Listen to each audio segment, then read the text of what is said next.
Olá, meu nome é Adriana, sou a Adriana de Nanã, do Instituto Amonanã, e como sempre tenho a grata satisfação de estar aqui nesse espaço de troca com vocês. Hoje, só trago pessoas queridas, né? Eu não vou trazer gente que eu não gosto. Então isso é muito simples, fica muito bom o papo.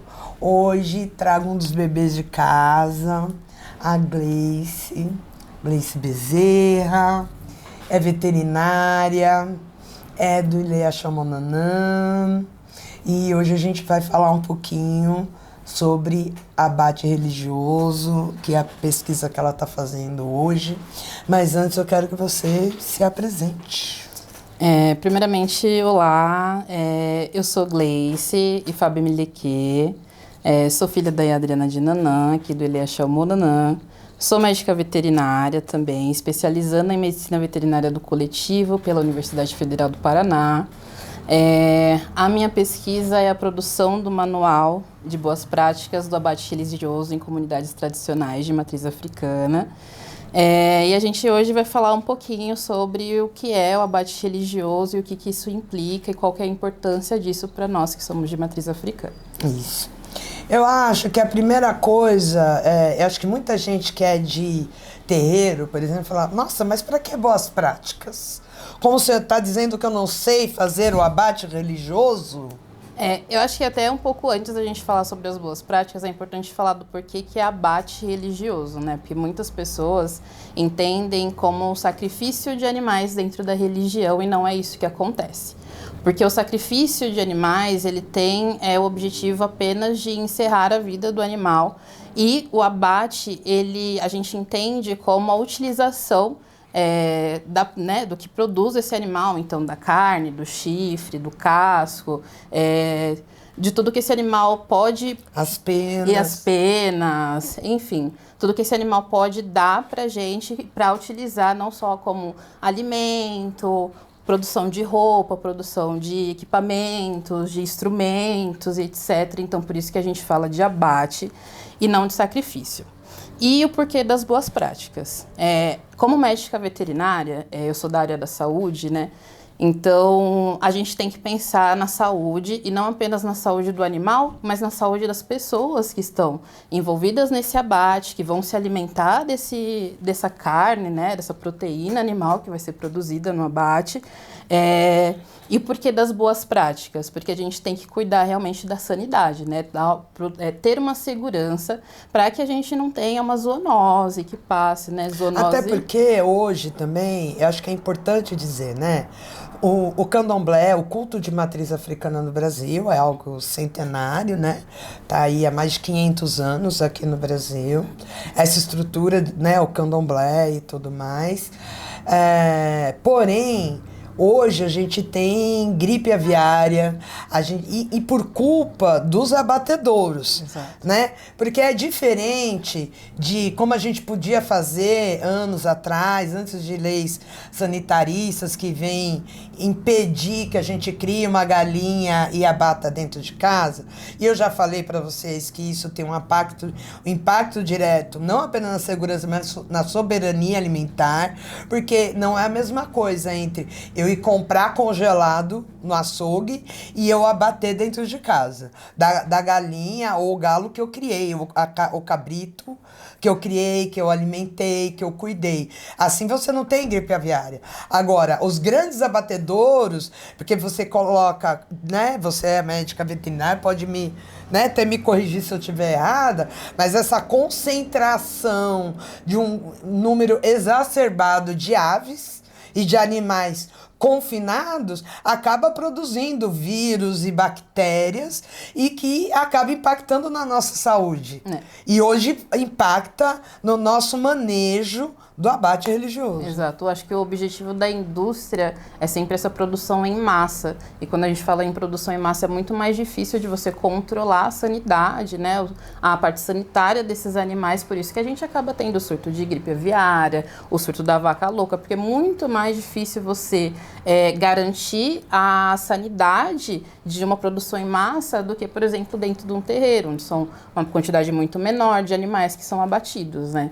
Então, pensando nisso, por que a gente não tem surto de gripe aviária dentro do terreiro, porque se a gente tivesse surto de gripe aviária dentro dos terreiros, a gente já teria dizimado a nossa religião, né, a nossa cultura. Porque já existe, as boas práticas, elas já existem dentro do terreiro.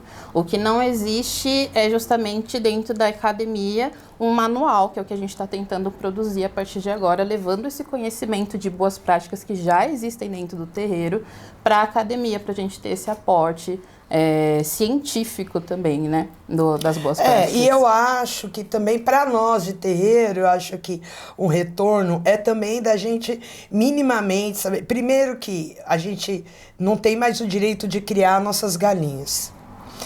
Os bichos os animais que a gente compra, que é obrigado a comprar, muitas vezes são refúgio dos abatedouros.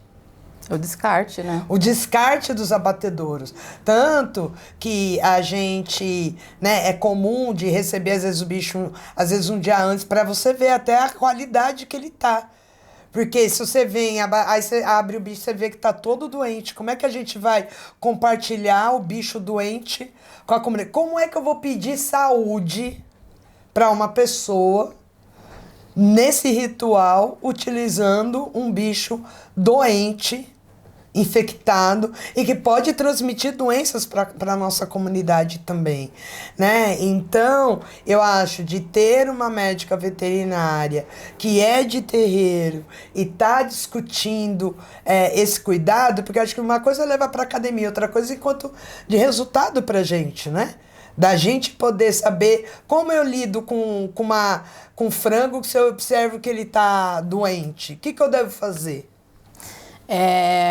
E eu acho que também, mãe, que é importante pra gente também pensar em quebrar o tabu dos maus tratos animais, né? Porque tem muito isso, as pessoas entendem que a gente faz abate, né, religioso com os animais, e elas entendem que a gente está maltratando esses animais, sendo que, pela minha experiência, né, a sacerdote, a senhora é a primeira pessoa a ver quando o animal não tá bem. Olha, não tá legal esse animalzinho, vamos cuidar dele antes de abater, né? Porque a gente vai utilizar essa carne, essa pena, esse bico, esse chifre que seja. Então, de realmente quebrar essa parte do pensamento de que a gente maltrata o animal, sendo que o animal pra gente também é sagrado, é importante pra gente aquele animal, a vida daquele animal e o bem-estar daquele animal. Pensando na saúde das pessoas de dentro do terreiro, eu vejo também que existe uma sabedoria ancestral sobre enxergar naquele animal a saúde, né? E ver que aquele animal é próprio para o abate religioso. Então, levar essa tecnologia que já existe dentro dos terreiros, desse cuidado mesmo, e mostrar, né, para quem quer que seja, que queira saber, nessa parte científica, que existe sim uma preocupação com isso, né? E eu acredito que, assim, gente, é muito importante. Vocês sabem que eu sempre trago a filosofia, a cultura de matriz africana, mas dentro da atualidade, faço reflexões, provoco vocês relacionado às políticas públicas também. Nós tivemos o direito, né, no STF, a liberação do abate religioso, porém, ninguém discute sobre o transporte e o cuidado dos bichos. O STF nos liberou o direito do abate, mas não libera o direito de criar, por exemplo. E aí a gente fica preso nas leis sanitárias estaduais e municipais, nessa perseguição. E vamos lembrar, a gente tem o Plano Nacional de Segurança e Soberania Alimentar. Como eu já disse em outros episódios, esse plano, o Estado se deteve na segurança malemar, né? Na segurança alimentar, e ignora a soberania alimentar. E a soberania tem a ver com a minha cultura alimentar. De eu ter o direito de conhecer o bicho, cuidar do bicho, porque para mim é importante do bicho estar saudável, do bicho estar bem cuidado, do bicho estar bem alimentado, estar tranquilo. Porque não é homicídio, não é assassinato de bicho. Não, esse animal, ele integra os rituais porém, ele também é a garantia de proteína animal. Não apenas para a comunidade interna do terreiro, mas também do fornecimento de proteína animal no território. Eu já falei sobre isso nos outros episódios. E a gente não pode esquecer, a gente não está mais nos anos 70, nos anos 80 e os anos anteriores. Hoje, a nossa sociedade, com a globalização, está atravessada por...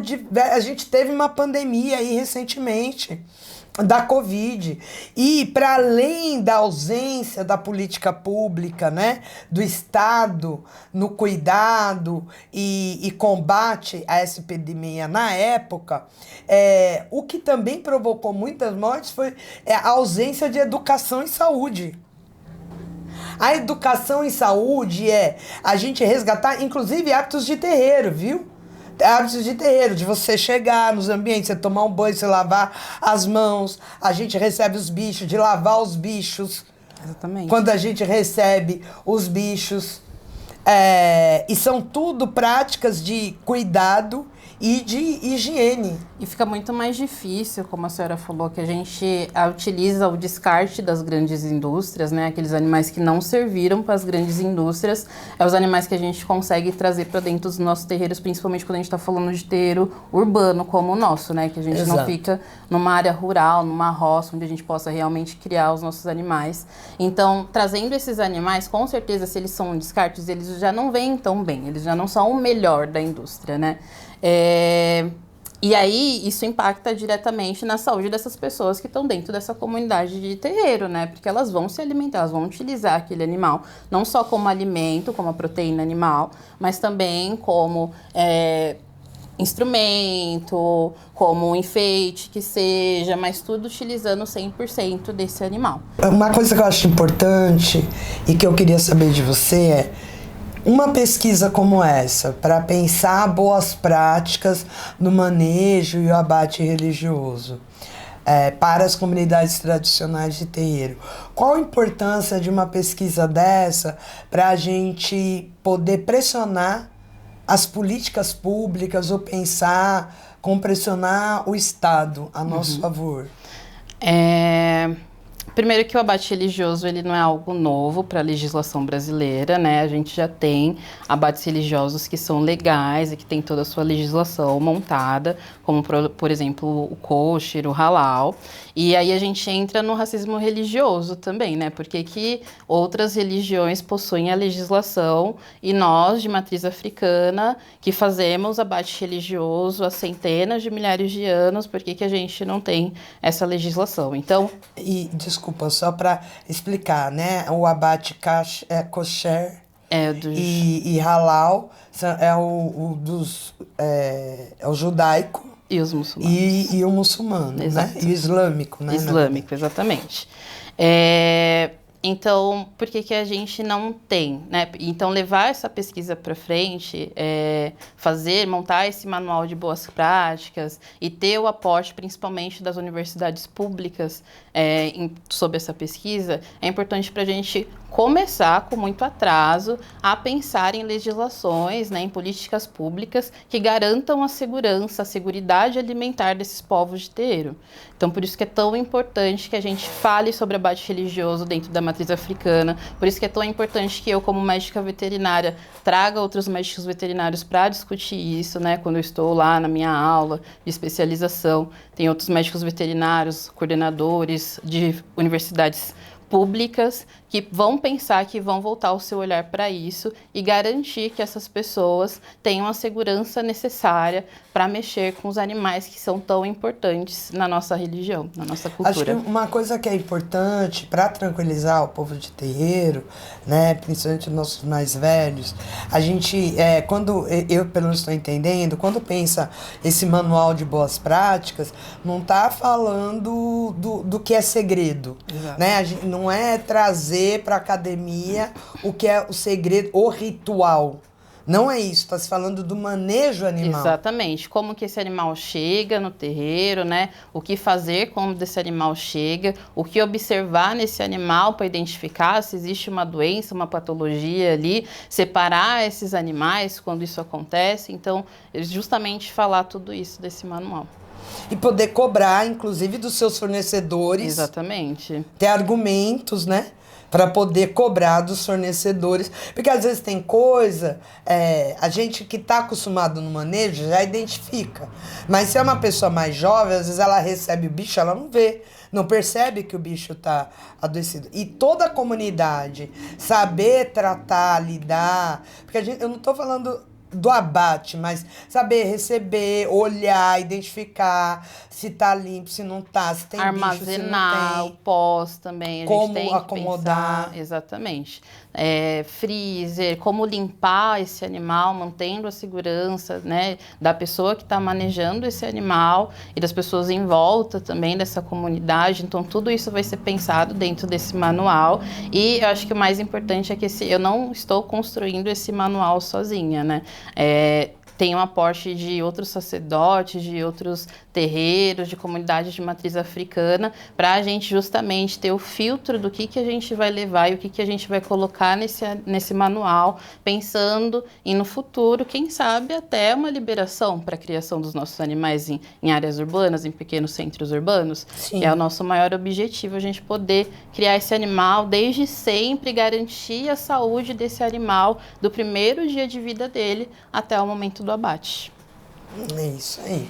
E é importante a gente entender que o abate, porque muita gente esquece, fala do abate e não entende, que é o que a gente está trazendo aqui, que isso tem impacto direto na segurança, soberania alimentar, na qualidade do acesso ao alimento dessas comunidades, desses territórios. Eu já falei que o cabrito, né, que é algo que é rotineiramente para o nosso consumido, é uma das carnes, uma das proteínas animais mais saudáveis. Exato. Que existem. Com menor índice de gordura, uma proteína saudável. E aí algo a ser levantado aqui também, por exemplo, a gente mencionou durante a pandemia, né, que foram distribuídas cesta básica para a população, inclusive cestas verdes, mas uma ausência total de proteína, né? Às vezes, quando a gente tem uma proteína dentro de uma cesta básica, a gente está falando de um leite em pó.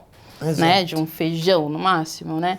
E nunca uma proteína animal. E aí coube a nós, de terreiros de matriz africana, quando tivemos os nossos abates durante a pandemia, da gente fazer a distribuição ali naquela comunidade que existe uma carência, as pessoas estavam passando fome em volta dos nossos terreiros. Então, por que não ofertar essa carne que a gente tem disponível para essas pessoas se alimentarem, já que a gente está falando de fome, né? Exatamente. Porque não basta também apenas acabar com a fome, mas a gente tem que pensar em nutrição. Exato. A gente tem que pensar em nutrição de qualidade. E é algo presente dentro do terreiro. A cultura alimentar dentro do terreiro, ela é muito rica. A gente tem acesso a uma variedade de grãos, né? A variedade de proteína animal, inclusive, que a gente tem por cultura, né? Do acesso e do consumo. E um conceito muito popular dentro da universidade, dentro da medicina veterinária, até mesmo da medicina, é a saúde única, que é algo que a gente vive todos os dias dentro do terreiro, só que sem esse nome, que é justamente o quê? A saúde de nós, humanos, ela está diretamente ligada à saúde do meio ambiente e à saúde dos animais. Se os animais não têm saúde, os humanos não têm saúde, o meio ambiente não tem saúde. Então, precisa ter esse equilíbrio, uma saúde única, mesmo quando a gente tem esse olhar mais amplo, pensando no meio ambiente, né? Nos animais, na saúde desses animais que serão consumidos, né? Que farão o ciclo completo. A gente está falando da nossa saúde também, as pessoas dentro do terreiro. Então, embora eu seja médica veterinária, parte do meu trabalho também é pensar na saúde do ser humano, né? E isso inclui o abate religioso, com certeza, que é algo que eu vivo, que eu me alimento, que faz parte da minha rotina também. Muito bem. Bom, Eu espero que vocês tenham gostado dessa mais uma provocação. A gente pensar sobre a importância do abate religioso na soberania alimentar, da gente pensar políticas públicas que nos garanta o direito a ter o acesso aos animais bem cuidados, né? E, quiçá, de nos recuperar o direito a criar. A criar, né? Que é o que a gente mais quer.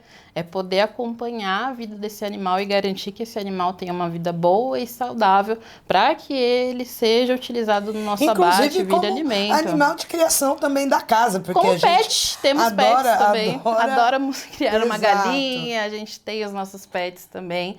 Então a nossa relação com os animais nunca vai ser uma relação de confronto, de maus tratos. Não. Sempre faz parte, tanto no nosso prato, na nossa alimentação, quanto na nossa companhia, com os nossos animais de companhia e todas as utilizações que a gente tem aí para os animais, animais de serviço e etc., faz parte da gente também.